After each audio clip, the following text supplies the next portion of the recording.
But you must be on standby, Mr. Waban, in case. I'll bring the court order. Yes, please. Thank you. Yeah, I can lower it down. Thank you. Yes, Mr. Ndem? She doesn't need to be reminded. Sonia has already done that. Yeah, she's done that already. I was occupied. Before we attend for a break, we were still explaining what type of man you are seeing. Can you say something? So he was very demanding. Every time I went to him, he would demand that I do something new, do something, you know. And that's how the oral sex came into play.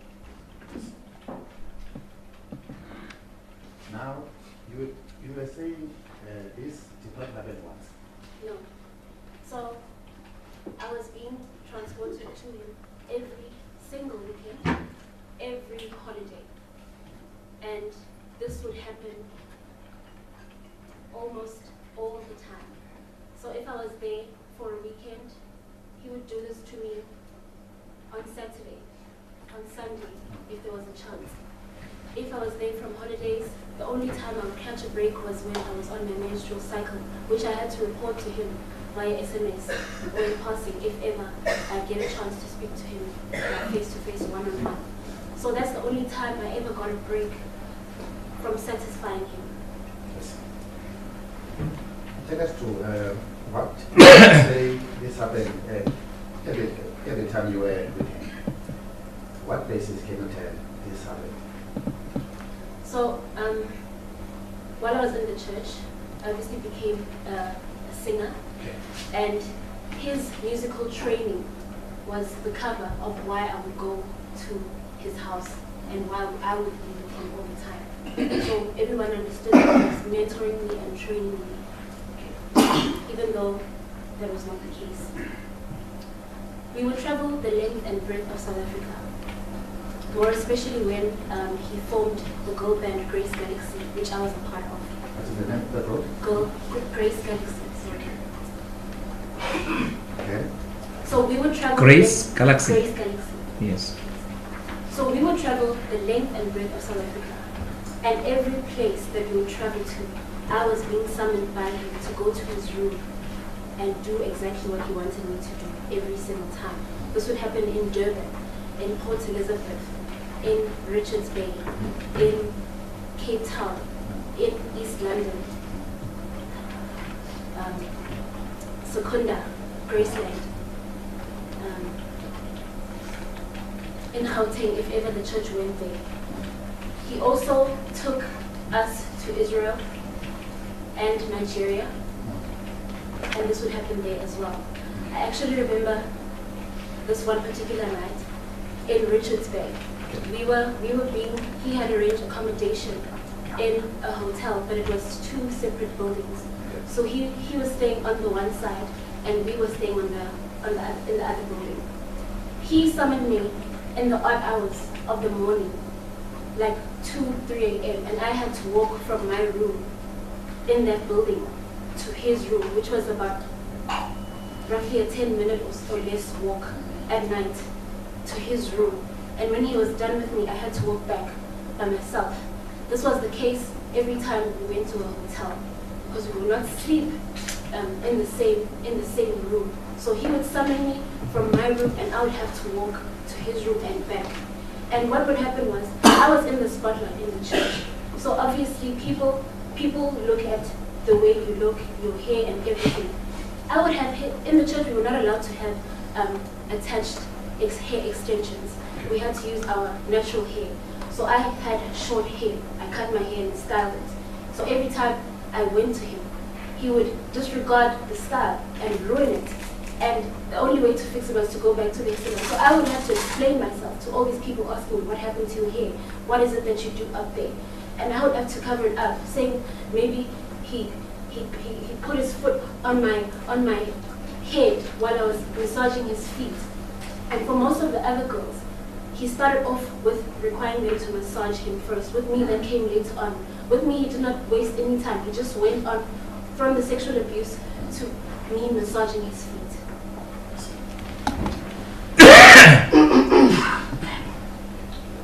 Let's look at the accused person. Let's start with accused number one. You know his name? Yes, Timothy Omotoso. If you can tell the court, how do you know him? What is it that you know about him? May I be honest? Yes, please. He is a liar. The biggest lie that he's ever told was that he's a man of God. Okay. He is an abuser. He is a predator. Yes. He does not care about other people's feelings. He is narcissistic, and the world revolves around him. If ever you are around him, you have to make him feel special. You have to do exactly what we were expected to entertain him in that house. Yes. When he played music, we were required to dance. When he threw sweets, we were required to run over and catch them. When he made jokes, we had to laugh. Otherwise, we were accused of being arrogant or knowing too much or not needing him in his life. And if you dare to admit that you do not need him, then there will be hell to pay. He will lambast you, rebuke you. I remember I was not allowed to make contact with males other than my family members because of his insecurities. If I looked at someone who was male in the church, I would get in trouble. I would have to beg and plead for my life. He would call me stupid, and I would say I'm stupid until he forgave me. I see. And that's how you view him. And can you tell from the church now position, how did the church view him? This person, he was, in the church, you viewed him as God's very best friend. Perhaps half God. Because where he walked, people would try and trace his steps and walk on that same path. If he threw a bottle of water somewhere in the church, people would even hurt each other trying to get to that bottle. If he said, stand up and jump 21 times, everyone would jump 21 times. Every instruction that he gave in that church was followed to the T, meticulously, because that is what you had to do. The reverence, the fear that he instilled in the church was too much. He would even say, you South Africans are so stupid. And they would agree. Because he was doing whatever he wanted to do in the name of God. Had it been that this man did his disgusting things, not in the name of God, maybe it would be a different story. But he did everything he did in the name of God. And everyone defended him. He even went on and became more blatant. Okay. Saying in the church that I carry girls in the bus. My wife knows that I have a thorn in my flesh. In the church.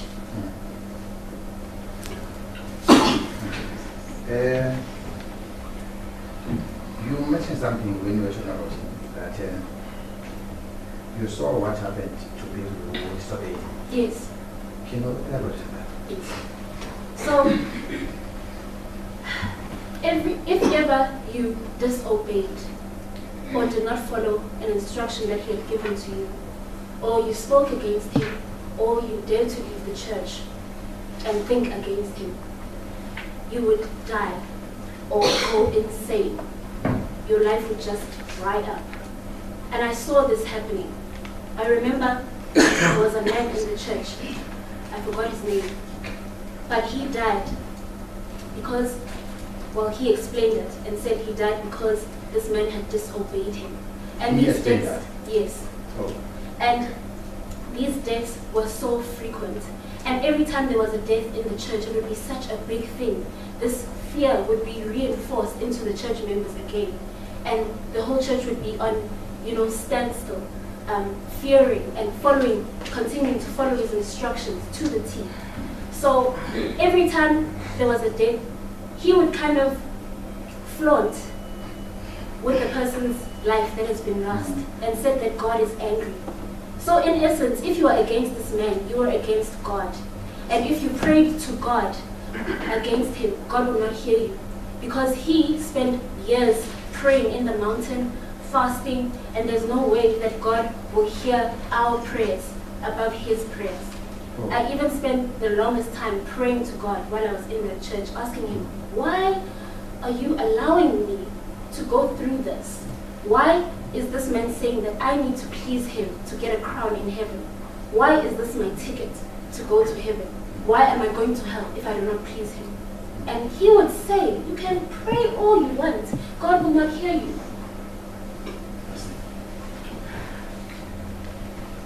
Now,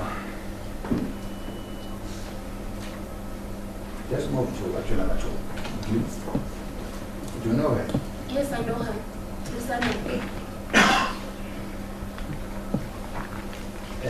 Have you ever got involved in this course of this? That is in the course of you attending church Yes. and meeting. Yes. Tell us. So What did you do? What did you tell about heroin? when Fezek had left the country, she was the one who was organizing girls and basically taking on her role. So she would communicate with the girls, organize transport, make sure they got to this man. And she would come, I remember this one time, she came into the room when I was busy rehearsing with the rest of Grace Galaxy. And she was saying, Obuti, you better make him happy. Basically coaching us on how to handle ourselves when we are summoned. That we better not waste time when we go up there. We need to do this and that. We need to dress nicely, look sexy and all of that. So that was her role. She was going around coaching girls on how to please him. You are mentioning something that she replaced Fezeka. Can you describe this Fezeka? I mean, in relation to Mr. Omotoso, that Fezeka, that was to understand these shoes she was fitting. Okay. So Fezeka, basically his right-hand woman, if you will. Okay. She organized all the transports that girls would be using to come in and out, traveling. She organized food, they would count his money, they would organize his places to stay when he would travel for crusades. They would sometimes make him food and his clothes, make sure his clothes get to the laundry, assign people to clean his room. So basically, like a personal assistant. Yes, I understand. That was Fezeka, or that is accused number 2? Fezeka and accused Number 2. Let's move on now to your testimony. You narrated up to mentioning now the places that you were schooling there, and you were still at high school. Yes. Did you pass your high school and then what happened? Okay. So this kept happening. This sexual abuse kept happening it happened for 2.5 years, constantly, while I was in school. And then came a time when, in late 2012, my family, that's now my immediate family, my mother and my sister. In 2012? Yes, late 2012, December. Decided to move from Secunda to Gauteng. Sorry, can I just check? I want to keep track of the years. You said you joined the church in 2009 and you were doing 27. Yes. If I follow, in 2010 you were doing 38. Yes. 2011 doing 39. 9. In 2012 you were doing 38. So, okay, I see. And you finished your matric in what year? 2014. 2014, okay. So in this, when now you are saying in Israel, your family moved to Jordan. Yes. And you were doing that year was coming to an end, but I was doing grade 10. So my family decided to move from Secunda to Gauteng. And at the time, a member of our church, who is now very well known, had moved to Gauteng. Obviously reporting all my movements to him, I told him that my family and I are moving to Gauteng. Yes, I reported to him. And then he told me, I got in so much trouble for that move. That was not my decision. He said that I was moving there because I wanted to have a relationship, a sexual relationship with this young man that is well known, and went and had moved to Gauteng to pursue his entertainment career.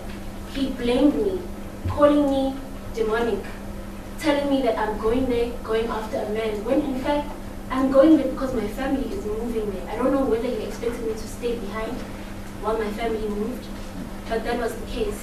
And then when we moved, this was now 2013, I was doing grade 11 in a new school, and I was still part of the girl band. Okay, the Galaxy, the Grace Galaxy. Yes, the Grace Galaxy girl band. And after the move, nothing changed. I was still traveling there on weekends and rehearsing with the girl band, and obviously satisfying this man.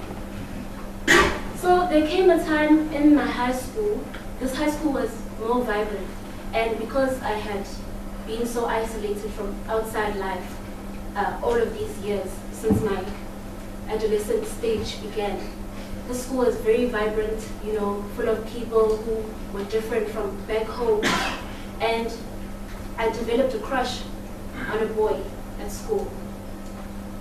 And he found out, I don't know how he found out, he's just very, he knows how to read a person's behavior. If there's the slightest change, if perhaps you forget to send, and if you're an SMS short that day, you will get in trouble. I remember my mom would even complain about me being woken up, because we would sleep in the same bed. She would complain about me being woken up with phone calls at 2, 3 a.m. and going to the next room and begging for my life, begging him to forgive me because I forgot to SMS that day. So I developed a crush, he found out, and I got in major trouble. One of the weekends, I was supposed to go to Durban. I didn't go. Instead, I went to a school social, the first school social I'd ever been to in my life. So at that school social, I spoke to this boy that I had a crush on all night, and at the end of the night, we kissed. Then the next morning, this man was calling me, bombarding my phone with calls all throughout the day, rebuking me for fooling around with boys. I don't even know how he found out about it. I can't explain it, but he knew. And he was rebuking me so terribly that my mother was listening from outside the door, and she couldn't take it anymore. That rebuke went on for, I don't know how long it went on for. She walked in and she took the phone out of my hand and she dropped the call. And then after that, Abofezega was busy bombarding her phone with calls. And the reason why I had stayed so long was because that he would say, if ever your family decides to take you out, then they'd be putting their lives in jeopardy. So at the same time, protecting my life, I was trying to protect my mother. Because I've seen that people who dare oppose this man die, or, you know. So she was now being bombarded with phone calls from Fezega, she was telling my mother that I was misbehaving, and my mother, obviously knowing me and the kind of person that I am, she knew that was not true. And she then actively said, listen, I'm taking my child out of this church, I'm taking her out of this band. If God has to kill someone for that, let it be me. And that was that. And I was so afraid. I was just waiting to see something bad happen to me or something bad happen to my mother. And that something never did happen. So I continued with my grade 11, passed, I went into matric, and I was struggling mentally. I was diagnosed with depression. And in 2014, it got so bad in April that I attempted to take my own life because I couldn't stand to think about everything that had happened before. When my mother took me out, I had not readily accepted that I'm out, I'm actually out. So when did she take you out? Sorry to interrupt. In 2013. So I was struggling, I was battling to function as a human being. 2014 passed, and I passed my matric, and then 2015 came.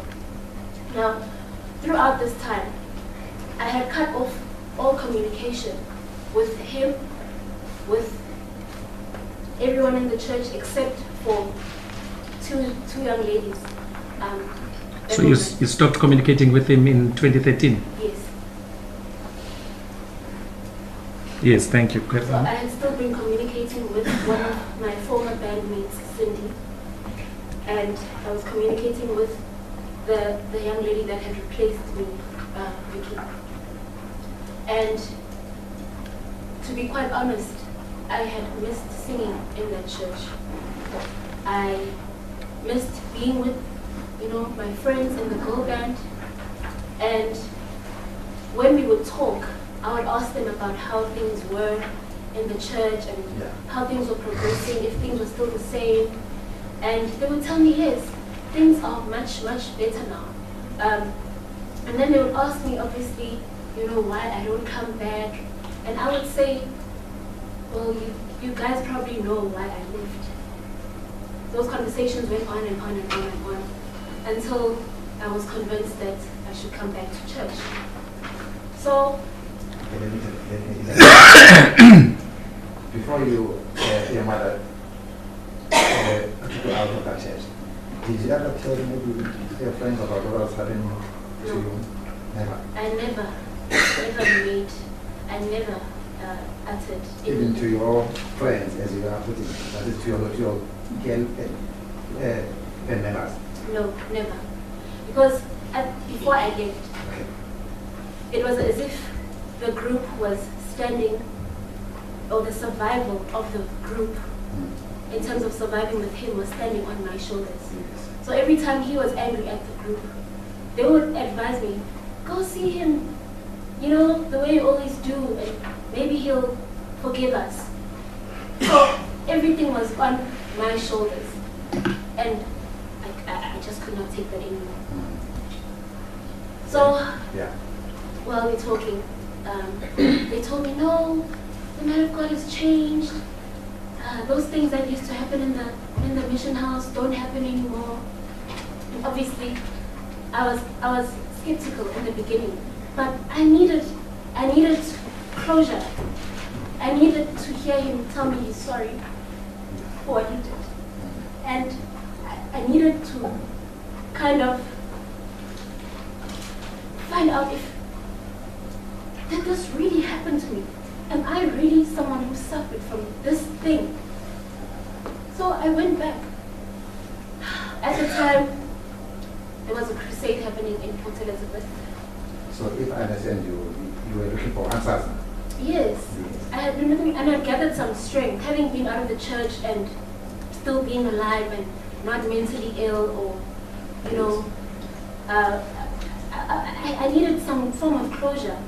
And with my friend telling me that he's changed, I really believed it. I wanted to believe it. So a plane ticket was organized from Joburg to Port Elizabeth. By whom? Yes, from home. By whom? Who organized? Who He paid for it. Lusanda is the one who organized it. litigate for you. Yes. Please, you were stating to your friends about you coming back. Yes. How did they know that you wanted to come back? Because we had been talking on social networks, on BBM, on Facebook, on WhatsApp, we would talk. Okay. Yes, we would keep in touch regularly. That is, I want to know how did Mr. Omotoso and Lusana know that you wanted to come back? So there was a phone call that was made to me from either Lusanda's phone or Cindy's phone, I can't remember. And Cindy spoke to me. You know, it was a jolly mood over the phone. Like, come back, we miss you.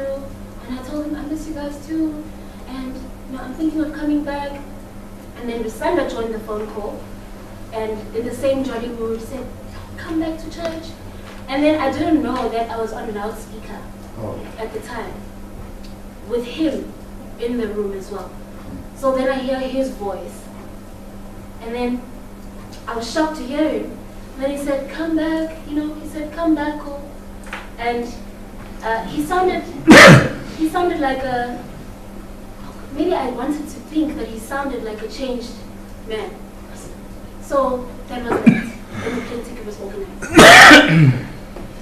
My mother, having been through everything with me, seeing how everything affected me. There was even one time where, I didn't mention this earlier, she found contraceptives in my luggage. My mother's a nosy mother. She looks through my things and all of that kind of thing. So she found contraceptives, and I had gotten them because of him. He said that I should get contraceptives or condoms. So because I was too scared of getting condoms, and I was also below age, I did not want people that I'm buying from asking me questions. I just bought the contraceptives. When my mother asked me about them, I told her that no, Cindy told me that they help with weight loss, so that's why I'm taking them.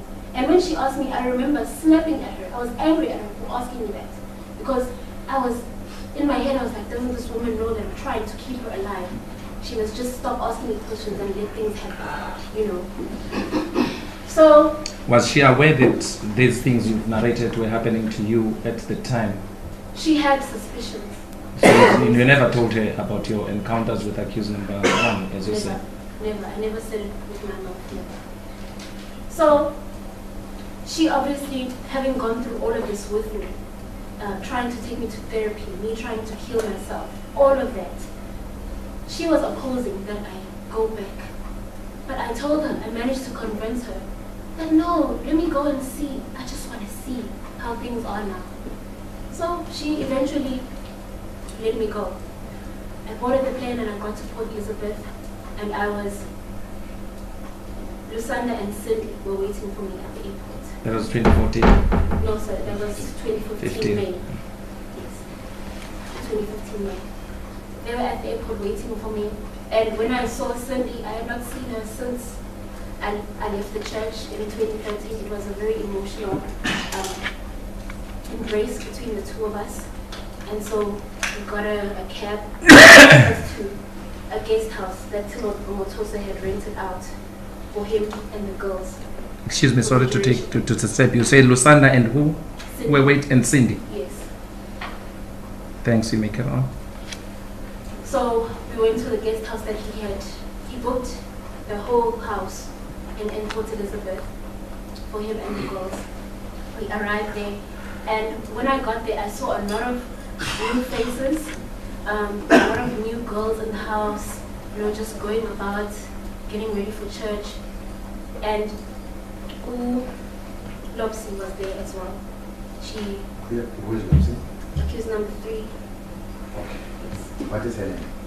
You're not going to her name? We all call her Lopsy. Or you used to call her Lopsy? Yes. Oh, I see. Oh, not Baba. Okay. Yes. So, she was there, and her, Lusanda, and Cindy accompanied me upstairs to go and see this man. I got there, And as soon as I saw him, I was so overwhelmed with emotion, I burst into tears. What I was expecting to hear was, "I'm sorry, Cheryl." But instead, what I heard was, "I forgive you, Cheryl." And that sent a wave of shock over my body. Because now, I'm 19, and I've managed to put myself in the exact same spot that caused me so much pain for so many years. At that moment, I knew that nothing had changed at all. I was told that I would be going with him in his car to the service that night in Port Elizabeth. So I got ready for the service. When we got into his car, it was like deja vu. He asked me if things could go back to the way they were before I left. And I gathered the guts to tell him, I do not like what happened. That's the reason why I left.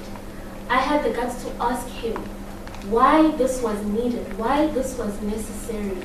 And he told me there was no other way, that I had no other option. It's either I'm in or out. He was rushing me for a decision. He was telling me, "Tell me, make up your mind. We're on the way to church now and we're over today. I need to know what to tell the congregants." So in other words, I was pushed into a corner and I went, "Okay." That's all I could say. And the same things were happening. I get you this. But he wanted to tell the congregant. What was he going to tell the congregant? So in other words, he wanted to say, to prepare himself and say to the congregants whether Cheryl was back in the ministry, or Cheryl, I don't know, still needs deliverance, or she's still against us. I don't know what he would have said if I said no to the congregants. So we got to church and everyone was obviously happy to see me. It was just very emotional, but the same thing was happening. He was calling me to his room. I was giving him oral sex. He was going between my thighs over and over again. And this time he used my age against me. He said, "You're 19 now. So if you leave this time, the punishment will be double what it would have been when we left the first time." He told me this time I would go insane or drop dead if I didn't do what he said I must do. So I thought that after the PE meeting I would be heading back home. That was not the case. A return ticket was not booked for me. So I went back to Durban with everyone from Port Elizabeth. And the same thing was happening. But this time, I was failing to hide my disregard. I was failing to hide how disgusted I was at what was happening. When everyone went downstairs to greet him, I would stay upstairs. When everyone went to his room to sit with him, I would stay in my room. I was even communicating. I stayed there from May to August. I was communicating with my mother, telling her that I'm trying to come up with a plan to come back home. And he would pick up on this, obviously seeing the change in my behavior towards him. He even organized a meeting with me. I remember at the time the twins were also in trouble. So it was me, them, and the Secretary General of the ministry. He had instructed her to come to us and rebuke us and tell us that we were misbehaving and that we were putting our lives in jeopardy because we were all not pleasing him. She was there in his room when he said, "Cheryl, you know the things that you're supposed to do to me. You know the things that you're supposed to do for me, but you're not doing them. So how do you think you'll survive? You're 19 now." I remember those words as if it was yesterday. He said that in front of the Secretary General of Jesus' ministry. And she was sitting there nodding in agreement with him. And I had to keep on pretending that, okay, I'll change, I'll behave, I'll do this and do that, I'll go and pray, I'll go down and pray in a corner, asking God for forgiveness. While in the back of my head, I knew I was coming up with a plan to escape. So, time went on. In August, there was a crusade that was going to happen in Durban. He had given all of the girls money to get their hair done, just prep for the upcoming crusade. I remember it was 300 rand for me. So I decided to keep this money and use it to leave that house. At the time, he was going to church to rehearse with a group, a musical group, and train them. So every time he went, there was a girl that was going with him. I would communicate with her, so she would keep me, she would keep tabs on him for me, and tell me when they were coming back and things like that, so that I would know what time frame I'm working with. So one. You were still at Mhlanga Rocks? Yes, at the new house. Were your movements restricted? Yes, my movements were very restricted. If you wanted to go to town, how would you do so? So I would never go. If you or any of the girls, in fact, wanted to go to town, how would you go there? Well, with me it was slightly different. So other girls, well, most of the other girls were allowed to go to town on their own, with Lusanda or on their own. Some of them were. I was not allowed at all. So if I needed toiletries or needed something from the store, I would have to give Lusanda a list of things that I needed, and then she would go and purchase them for me and come back. I was only allowed if ever I had to go.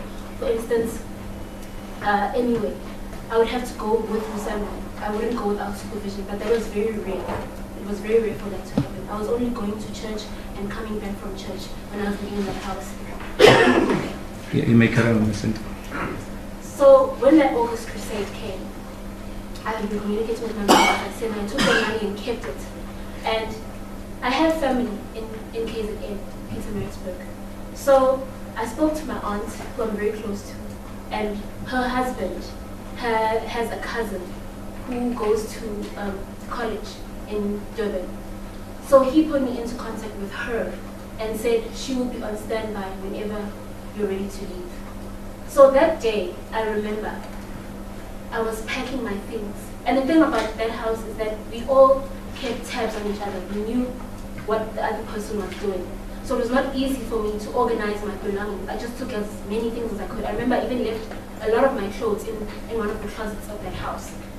I took as many things as I could and, surreptitiously just packing them into my bag during the course of the day, taking caution not to take my toiletries, because if you take your toiletries, then that just brings along, it further reinforces that you're going somewhere. So everyone fell asleep. This time we were in a room that was next to his room. So I was staying in that room. They had a nickname for the girls in that room, calling him the Wives. So we were in that room, and when they had fallen asleep and everyone else had fallen asleep except for one who was busy doing dishes, I took my bag and I threw it out the window. It was on the top floor. It was a double story.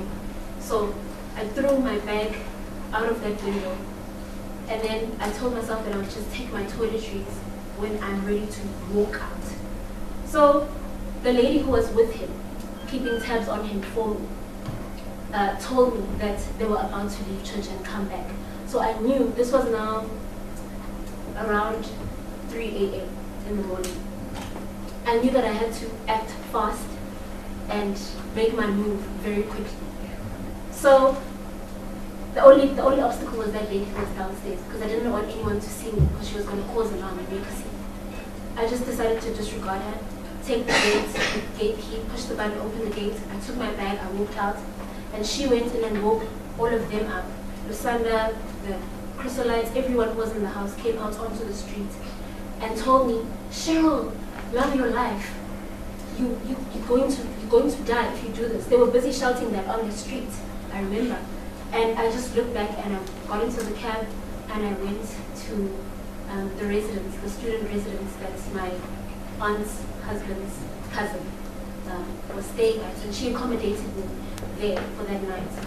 Now, when I was there, I had made the decision now, finally, to leave myself. When I was there, they kept calling me, telling me, Cheryl, you need to come back so he can pray for you and pray for you tomorrow so that I don't go insane or I don't die. When you say they, are you referring to? I'm referring to the ladies in the house. Susan was calling me. Lulu, the one who was keeping tabs on him, phone, he was calling me. The girls from Grace Galaxy were calling me. Everyone was blowing up my phone, trying to get me to come back. And I didn't go back. So you escaped successfully? Yes. You didn't come back? Okay. You mentioned the Chrysolites. What is the Chrysolite? The Chrysolites is a girl band that he formed here in South Africa before he formed Grace Galaxy. So there were two group bands. It was this Galaxy and or the other one replaced the other one. How did it work? He formed a lot of groups in the church, but the two main ones were the Chrysolites and us, the Grace Galaxy. There was also Hosanna Voices, Covenant Voices, Mercy Voices, Beryl, a lot of musical groups because it was a musical church. While still on this singing, the girls you in that Umtaka house, they start with the Grace Galaxy. How many members were in that church? I mean, were in that group? So when it was formed, when it was first formed, November of 2011, we were five when we started, the very, very beginning.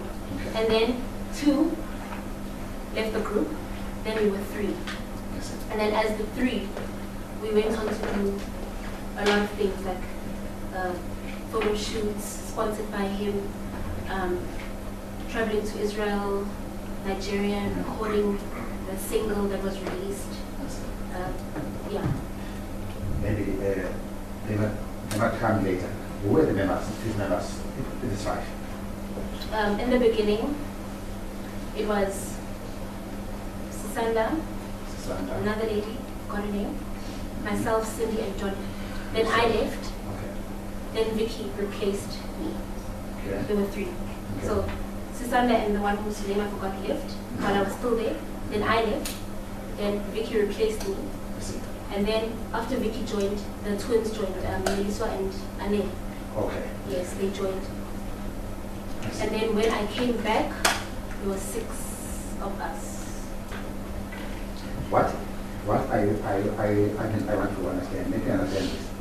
You said there were about 20 to 30 girls in the house. What are they doing in the Galaxy and had only 5 members? What were the other girls doing in the house? They would just sit around, wait to be called by him, clean the house, cook. Okay.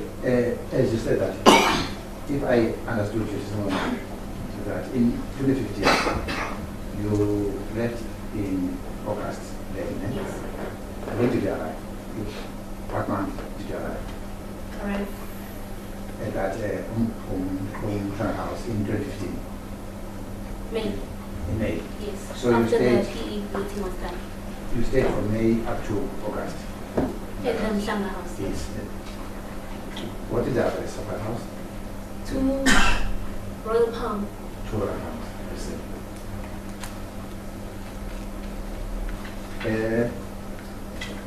Let me show you some of the pictures of the houses. Maybe you will see, maybe you will take us through that. Because I want to understand the pictures and follow what you are saying. Yes. Okay. Can you help us? I'm going to run through these slides with you, okay? Then I will come and ask questions later, okay? Just look at the slides. Okay, pass along. Is that clear to you? Yes, clear. Do you know that one? No. Okay. Pass on. Do you know that one? No. Okay. Pass. Was it the same pass as that one? Pass is the interior. Okay. Pass is the front.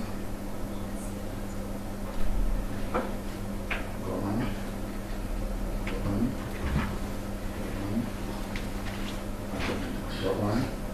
Okay. Right there. Do you recognize that image?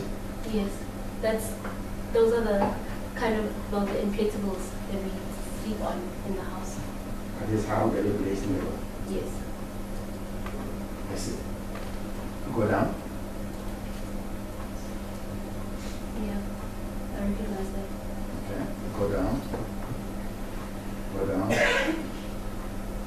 down. Is it the same house? Go down. Now, can you copy that address?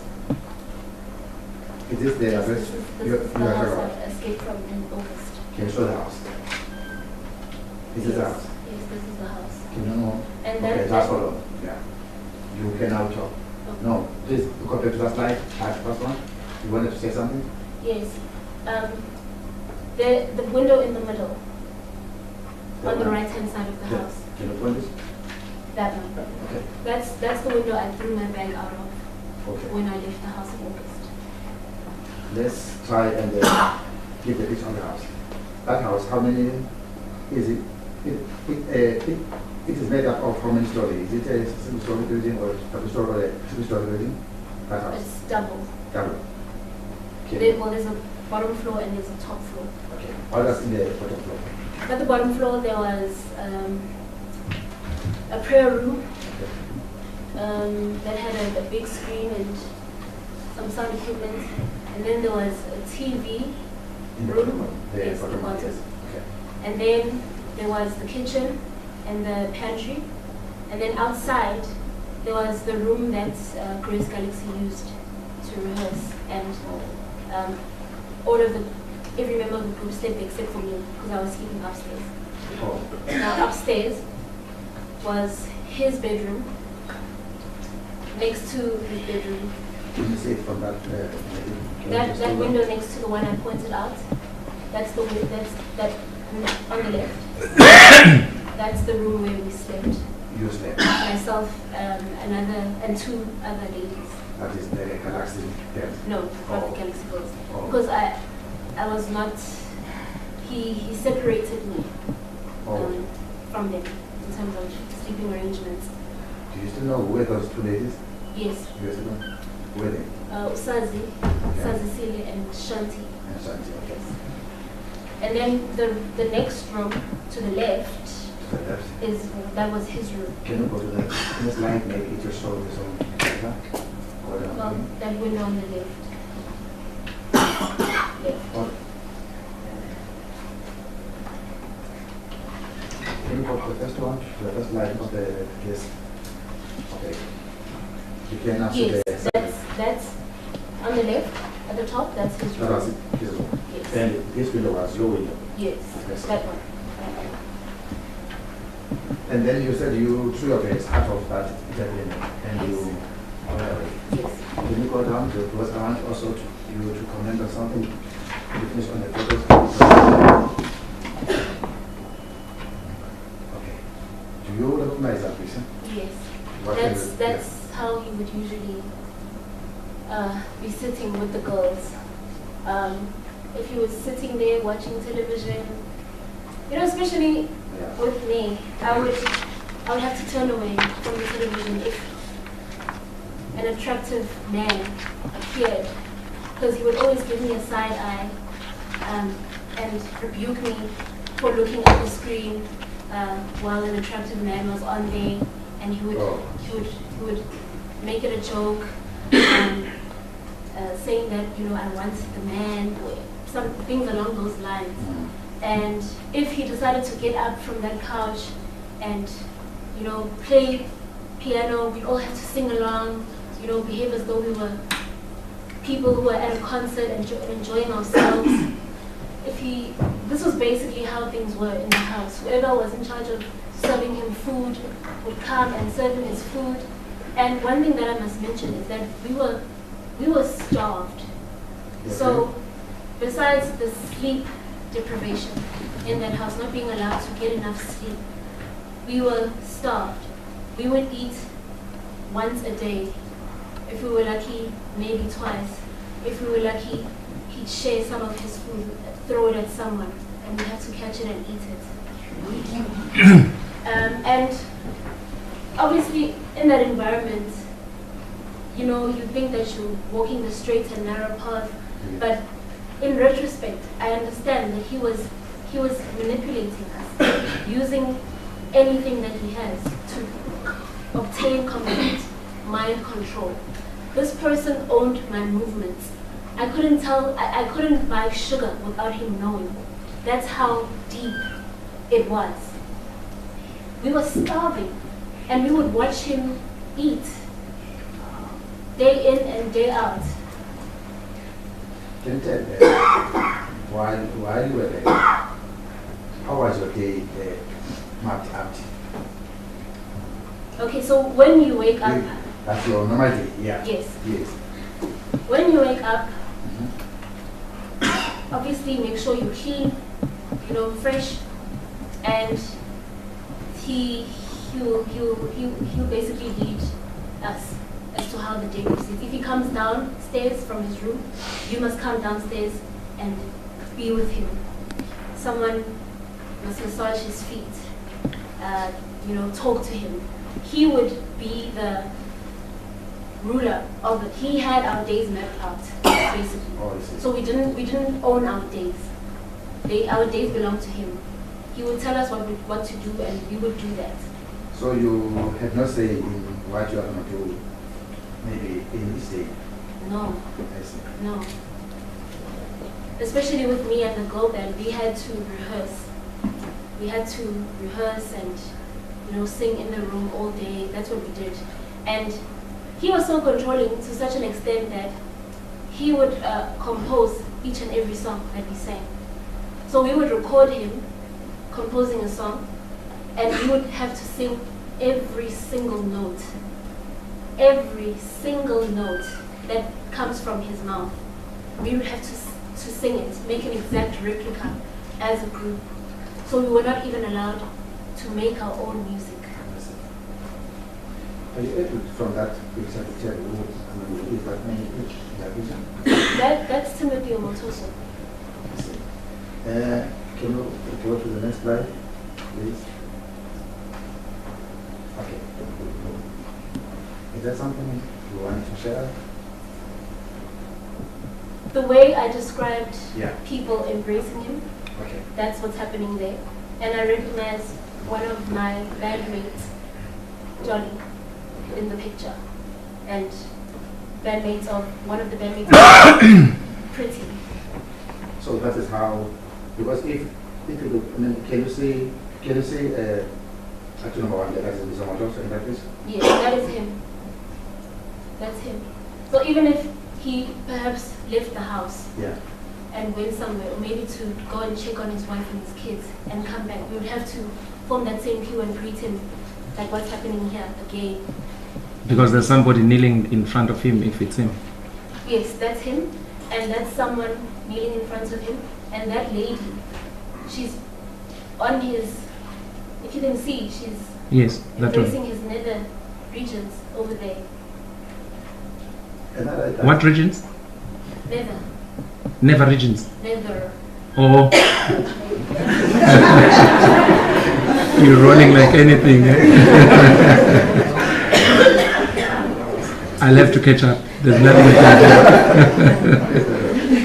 Is it my is that there are two girls at the same time? Yes. Do you also see that? Yes, I see that.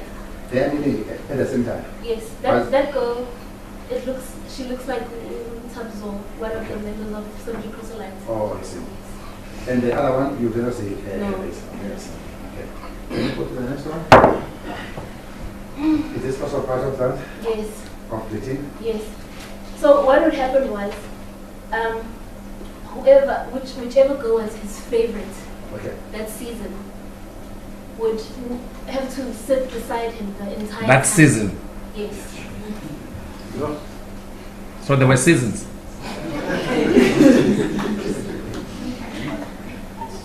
They would have to sit down beside him, or beside the couch, and be there, just sit there the whole time, and just sit there. Yeah. So, can you elaborate on this season thing? Yes. if you say season, I mean, you, if I was the one maybe in this season, are you saying that in the next season I'll be replaced by another? Is that how it works? He always had a favorite, and people in his church can testify that he liked to have a lot of yellow girls around him. Yellow bones, Yes. so to speak. Yes. And you know, just well proportioned. Well proportioned, and out of that group, if a new girl would come in the church, he would make sure that, you know, he sent his ladies to go and talk to the girls and get them to the house because he liked them. Maybe you can help it is called understand. Yes. This recruiting of the new girls, Yes. how often does it happen? Maybe if you can tell me. All the time. Would you say every day with the new faces, or once a month, or once a year? How would you tell that? I mean, how to tell that? It would obviously depend on the frequency of Okay. attractive young women joining the church. So if attractive young woman would join the church, he would notice her. That's when Cecilia told me the story of how she joined the church. She told me that she joined. She had been working overseas and she came back to South Africa. And she was approached by these ladies. Are you going to call Sunday Zilla? Because I think it's going to be hearsay. Okay, leave that out. You can leave it out. Yes. Yes. No, because I don't have it. Okay. So when an attractive young woman would come into the church, he would send his recruiters to go and talk to them, tell them that the man of God likes you, and then obviously it would be arranged that they come and live in the mission house. Yes, sir. Let's go to the next slide. Look at that. Yes, this is how the association was. Yes. And you know, we were being in those conditions as the girls, we would never be ungrateful. We would thank him, you know, for this. And he would always say how, I remember one time he called us cockroaches and told us that, you know, we should be grateful for what he's doing in our lives, and all the while, you know, being starved and living like that. So these are the addresses you took.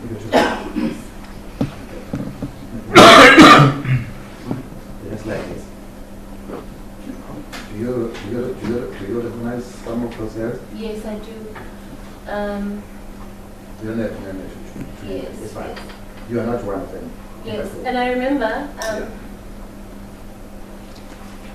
when I had come back Okay. with his more brazen attitude about his lifestyle, the girls were told or encouraged to dress kind of skimpy. So short dresses, short shorts, you know, showing cleavage. And during these sessions where he was sometimes he would get up and walk around and spank us on the behind, you know, feel us up, dance with someone, and it would just be like a party. I see. The next slide. You can see there are many faces. Yeah. This is a fraction of sometimes how many girls would be in that house. That is a fraction, not Yes. the true faces of Yes. who was anyone in the people there. Yes. I see. Okay, you can stop the slide now. I just want to really cap on something you just said. Not too long now.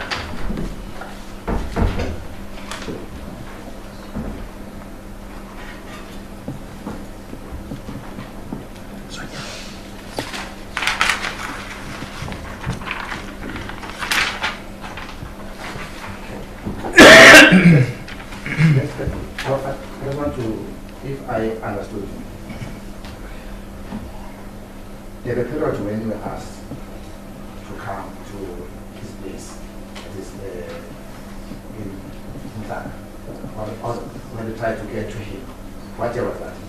Was it You mentioned that it was 2010. Did I get it right? When he called me asking me where I'll be staying. Yes. Yes. That was 2010. At year one. Okay. Yes. That is the first time you visited The house. his house. Yes. Was in 2010. Yes. Not 2012. No. Because my trust is 2012, so I started that. Okay.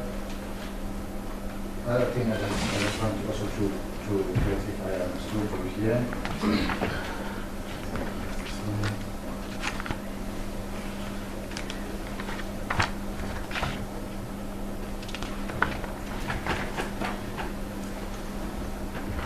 That first night, very first night, we had two visits to Israel. The first one, he was still having your clothes on. And the second one, he told you to undress. Yes. What now? I want to know. When you arrived in that closet, what was he wearing? Besides being under the car? He would always wear a shirt, Okay. like the shirts you saw in the pictures. That being what? I don't know colors, maybe you can explain. Just shirts like that. Oh, so that's Yes, he would okay. wear shirts like that. And when he was going around the house, was sitting with everyone, he'd be wearing trousers, long trousers. And then in his room, he'd usually be wearing boxers. Yes, boxer shorts. So on that day, what was he wearing? He was wearing, On that second visit, yes, he was wearing those boxer shorts, and then he obviously took them off so he could proceed and do what he wanted to do. Because you mentioned that When he was fondling himself, exactly, he had yeah. lowered the shorts, like On top of the the way shorts. men do when they go and urinate. Okay. Yes, that's what he did. So he didn't take off that short. While he was fondling himself, Yes. no. Oh, I see. That's what I wanted to clarify. Then, but at the time, he told you to undress and invited you to come and join him. Before he mounted me, Okay. he took the shorts off. All the shorts off. Yes. And you are still wearing that shirt. Yes. Yes, so what he would do was, he would not take off his shirt, he would just lift it up a little bit. So his stomach could feel my stomach. To say in all the occasions this happened, it was like that. Yes.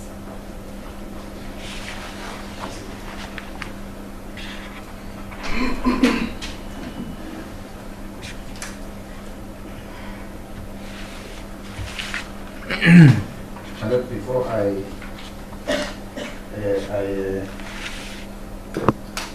sit down, I'm applying a lot to effect the change in my enlightenment, especially count 20, start with count 20, so some of this count 19, started count 19. It reads very well. Sorry, it reads. That is the third between 2012 and 2015. The third between 2010 and 2015. It's 2010, not 2012. But not a lot of Mr. Doberman? Lord, how many surprises are we going to be facing in this trial? How many amendments is our learned friend going to ask for? Our complaint was that we had not been advised of the dates, times and places of these alleged offences. Look what is happening now. Now he wants to extend the one period suddenly from 2012 to 2015, from 2010. Can you just To tone down, Mr. 2050. Doberman, because I think your tone is high. Can you just tone it down? Just making Yes. sure that everybody is well. No, but your tone, I don't like the Intending tone. any disrespect. Yes, the tone is, you jumped up and the tone I didn't like. I don't like it at all. Yes, you're saying then, yeah, how many times are you going to be surprised? By amendments that my learned friend is seeking. I Yes. object to his application for an amendment. What prejudice would the accused suffer if it's amended at this stage? We have not been able to prepare our defense But if you need, relating to those years.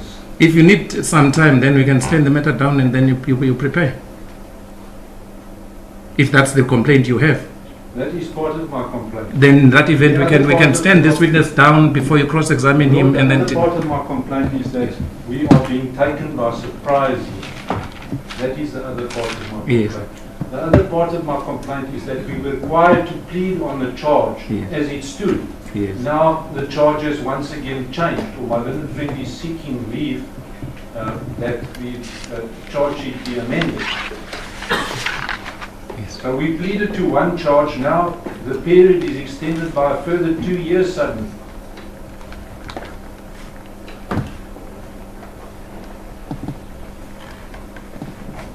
We only want to know what the allegations against us are so that we can meet them. We don't want to be kept in the dark, my lord. That is our position. I'm going to ask my learned friend to make sure, before we proceed any further with this case, that he establishes what his case actually is, so that we can know in advance what case we have to meet. He must do his homework, my lord. He must go away. He must talk to his witnesses with respect and establish what dates, times, periods we are dealing with, so he doesn't seek a further amendment to the charge sheet, should your lordship allow his application to that. Yes. Those are my submissions. Thank you, Lord. Mr. Ntelwa, any response? My lord, the problem is, my lord does not understand that when you draft the indictment, we draft it on the statement. We have met the witness. So now it is the only time now after you met the witness and the indictment is read out. And it is how you understood from the statement. Hence, I'm saying now, since now the court have heard as to what is the exact period. Yeah, but when you consult with your witness, you know exactly when it happened. Then you're supposed to amend or change the indictment at that stage when you consult with your witness. That cannot be an excuse. I didn't think that it was late at this time to amend it. At this No, time. we're not there yet. I'm just responding to what you are saying. You say you consult with you when we draft, you draft relying on a statement. And then when you meet a witness, it is then that it becomes clear when the offense took place. Yes, my lord. Is it not at that stage then that you ought to change the indictment and reflect what the witness says during consultation? I agree, my lord, but at that time I did not understand the way now I am understanding. Hence now I am asking for this amendment. So is it possible for you to check with those witnesses who are present, as Mr. Toberman suggests, that we make sure we are not going to be amending each and every time a witness steps into the talk, amending. It's not correct. It wouldn't be correct that way. Yes, my lord. No, I understand. I will take that, my lord. Look, why don't I just reply? Yes, you may Is just. my learned friend suggesting that he didn't consult with the witness because he has told your lordship now that he drafted the charge sheet on a written statement that he has from the witness? I don't know. I can't provide an No, answer. that cannot possibly be the case. He must have consulted with the witness. So he knows what, he should have known what the dates are. Thank you. Thank you. I'll allow the amendment subject to you, Mr. Doberman, if you need time to consult in respect of the dates which have now changed. I'll allow you that you should do that. Thank you, I appreciate that. Yes. If you need some time, then this witness will have to stand down until such time that you take proper instructions regarding the period which was not catered for. That is from 2010 to 2012. So that the accused should not be prejudiced in that regard. That's all I'm trying to avoid. Yes. Thank you. No, that You get this, Mr. I get it, my lord. So you don't need time to consult regarding After this. this witness's evidence in Is- chief is completed, I'm going to ask you for some time in any event Okay. to consider evidence, to take instructions, consult and prepare my cross-examination. Okay. Thank you. The court is my lord. My lord, that is her evidence. I is now getting her. We've reached the stage, Mr. Doberman. Yes, my lord. I'm going to ask your lordship to postpone this matter until Monday next week. What is it today? Today is Wednesday. No. No. Let counsel see me chambers. We can't give you 3 days to do so. Lord, Can you approach? Yes, can you approach me in chambers so that we can Yes. flesh this out? But I don't think that 3 days would be allowed. It's not 3 days. What day is it today? 2 days. It's Wednesday. Wednesday. So Yes. It's Thursday and Friday. Can you see me in chambers? Yes. Kochola Jen?